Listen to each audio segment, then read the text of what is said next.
my favorite thing about doing this show is learning those teeny tiny little details of things. Yeah. And so that's really cool.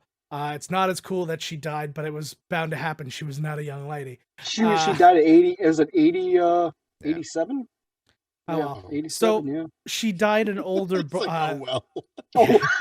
Yeah. Dueling decades. All right, Mancrush, you pick up the point in that one. Tying this game, you take control of the board. We only got 2 categories left. Where are we going, man? I don't want to end on sadness, but I said last round that I had more sadness. Let's go to news. All right, so let's go to August 9th, 1977. This story right here, it actually began a bit over a year prior, but shit really hit the fan in the summer of 1977. It all culminated on this date.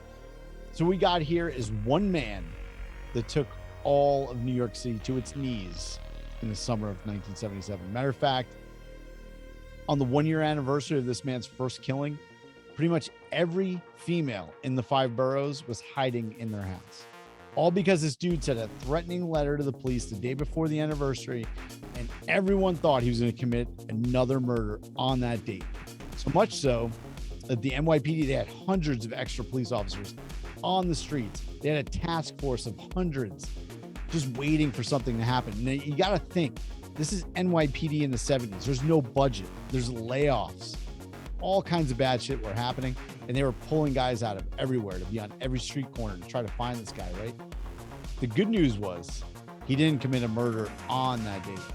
But sadly, he ended up committing his 6th murder a few days later. However, this time there was a witness that saw a police officer ticketing like this strange car that was parked near a fire hydrant. So long story short, the police cross-referenced the tickets from that night. They called the Yonkers Police Department about a Yonkers resident named David Berkowitz. And in a stroke of luck, the dispatcher on the other end knew Berkowitz. Matter of fact, the dispatcher, Reed Carr, was the daughter of Sam Carr. And that's where this story gets super strange. I'm not going to go into it because it's long. And it's a series on Netflix right now called The Sons of Sam. Highly recommend it. I was hooked on it last night. I got up to like episode 3 or 4. It's 2 o'clock in the morning. And I was like, I got to go to fucking bed and turn this shit off. The series, it makes some really interesting connections between the Carr family and David Berkowitz. So in the end, I'll just leave you with this. So you watch the series, seriously.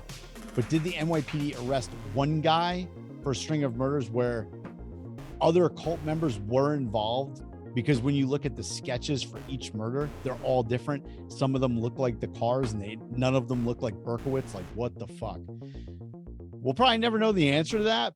It's really fucking strange. However, August 9th is the day that they arrested Son of Sam, and he admitted that he was the guy. But if you watch that series on Netflix, meaning this has legs, Joe Finley, you heard that. You might see that others might have been involved. Like I never knew any of this shit. So I watched that series last night and I was like, damn, this makes a lot of sense. It's really pretty fucked up. But it's just amazing that even if it was one guy, he brought a city of millions. We're talking about the whole 5 boroughs to their knees for like the entire summer of 1977 until they caught this guy. But I give you the arrest of Son of Sam, or perhaps just a lackey of the cult. Interesting. All right, Chucky, what did you bring for the news round?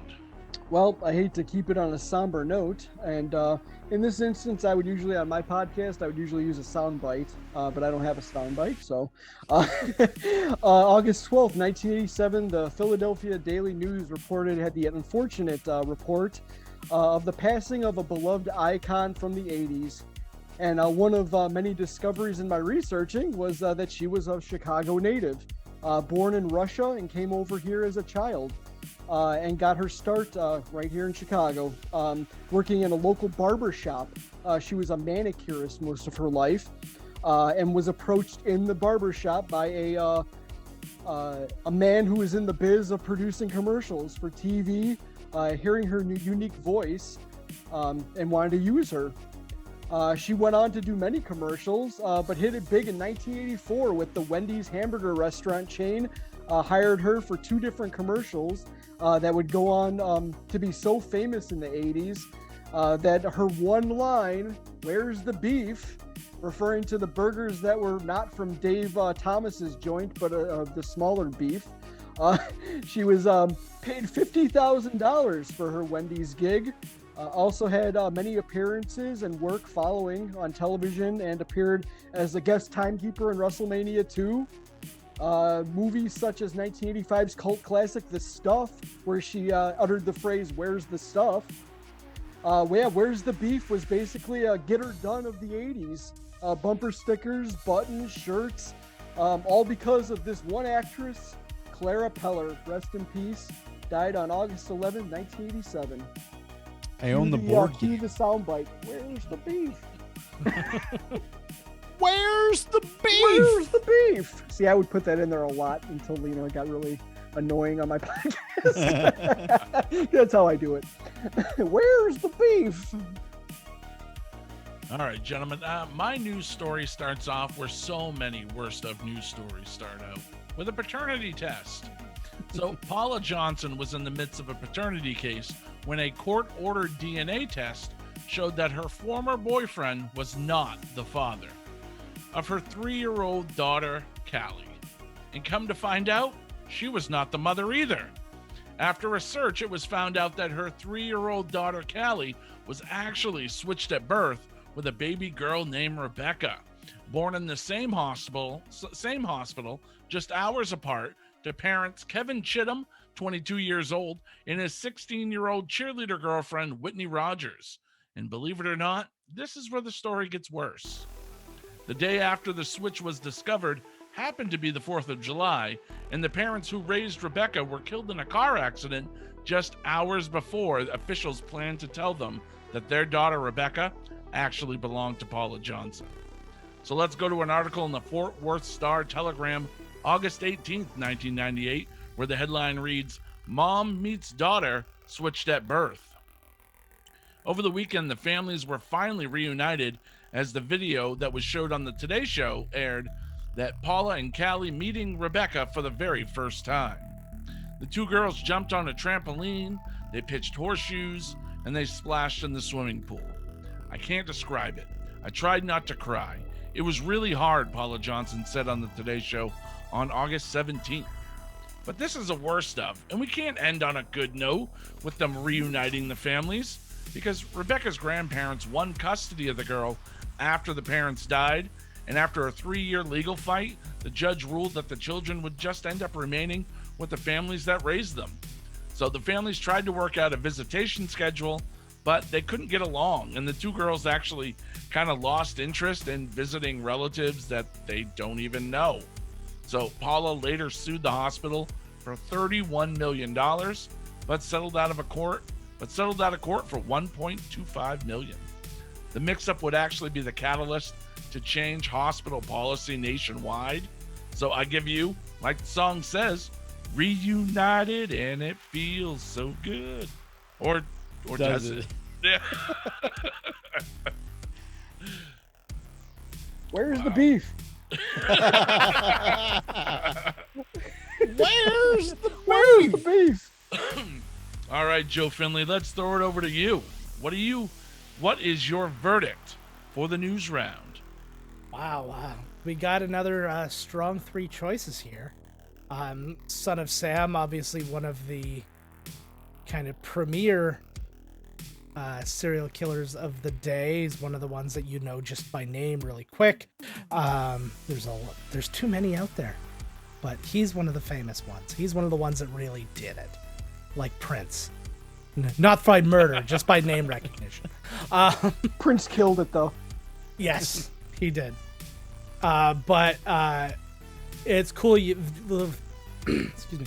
The things that you brought up about potentially being other people and stuff like that, it made me think of Arlington Road, that classic bit where Jeff Bridges is talking about how people feel safer when they know it was one person and we got him and it's done, and then to have that kind of looming and stuff like that. That's exactly what happened.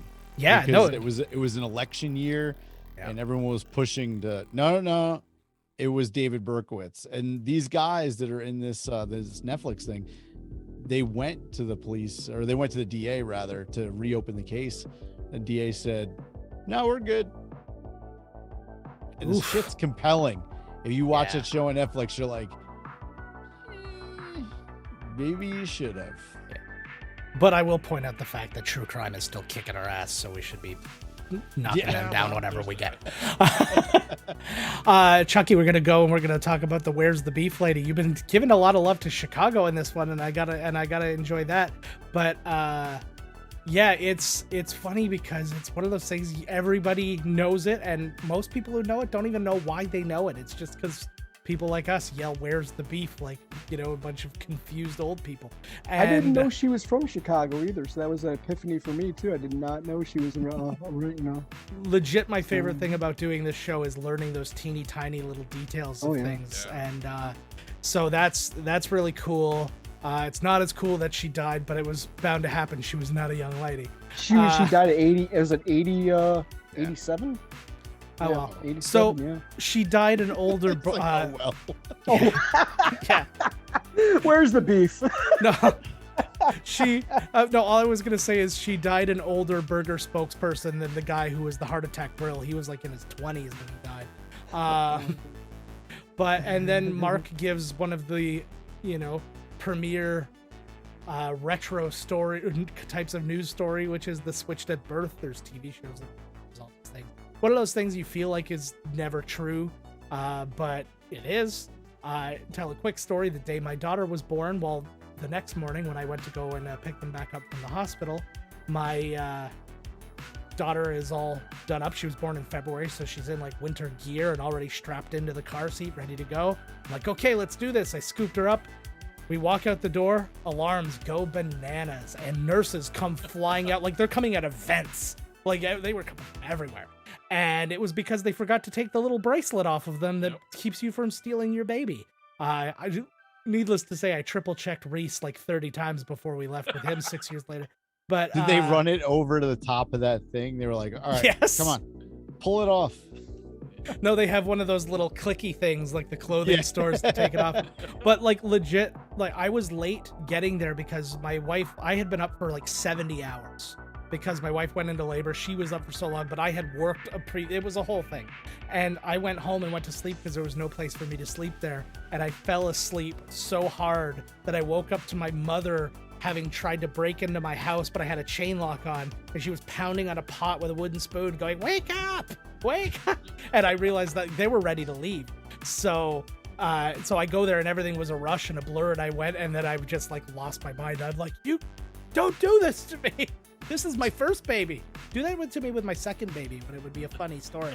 But that is a crazy story. I totally understand kind of the psychology of the kids and like just kind of giving up on it. Okay, this is my family. This is what it is. And it's a shitty story. It sucks. But I'm going to have to go with Nick on this one just because the story has legs. I'm going to have to go with Mancrush on this one because the story has legs. Like, I have two names. I'm Nick Mancrush. I'm like, did I miss something? I know I'm new here, but no. When But did Nick come in? yeah, exactly. No, his legal name is Mancrush. And yeah, no, and it's just like, it's huge. It's like you said, it's questionable. It's weird. It was very high end, and like, imagine living at a time when one person could make everybody shut themselves in like that. Million, like the biggest city in the United States. Exactly. All right, so yeah, I gotta going Mancrush. And it happened during that blackout. That's right. You know, so think about how people were like fucked up. They're like, you got no power, and there was like riots in this, not riots, but like, you know, they were trash, setting shit on fire, they were looting. Chaos. The Mets were shit that summer too. Yeah. And then you got this dude shooting people. Like, what the fuck? Cats and dogs living together.